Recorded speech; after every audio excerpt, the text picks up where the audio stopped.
ஜனதாவை எதிர்க்கிறீங்களா? திமுக தலைவருக்கும் கூட்டணி கட்சி தலைவருக்கும் சொல்கிறேன், இதே காவிரி நதிநீர் பிரச்சனை வந்தது, உச்ச நீதிமன்றம் ஒரு தீர்ப்பை வழங்கியது. அந்த தீர்ப்பை அமல்படுத்துகின்ற பொழுது மத்தியில் இருக்கின்ற பாரதிய ஜனதா அரசு காலம் தாழ்த்தியது. பல முறை நாங்கள் கூட்டணியிலே வங்க வைச்சோம். அப்பொழுது பாரதிய ஜனதா கட்சியோட கூட்டணியில் இடம்பெற்றிருந்தோம். அந்த காலகட்டத்தில் கூட 22 நாட்கள் நாடாளுமன்றத்தை ஒத்தி வச்சோம். 22 நாட்கள் நாடாளுமன்றம் நடக்கல.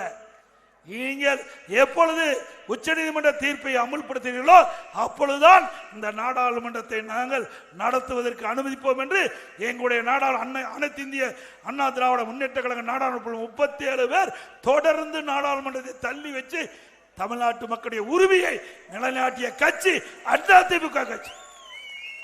ஒரு திட்டத்துக்காவது ஏதாவது நாடாளுமன்றத்தை ஒரு நாள் உன்னால தள்ளி வைக்க முடியுமா? அதுக்கும் ஒரு தகுதி வேணும். அதிமுகவை பொறுத்த வரைக்கும் மக்களுக்கு பிரச்சனை என்று சொல்லுகின்ற பொழுது அதை முன்னிறுத்தி அதை சாதிக்கக்கூடிய திறமை தில்லு அதிமுக கட்சிக்கு தான் இருக்குது, அதிமுக அரசுக்கு தான் இருக்குது.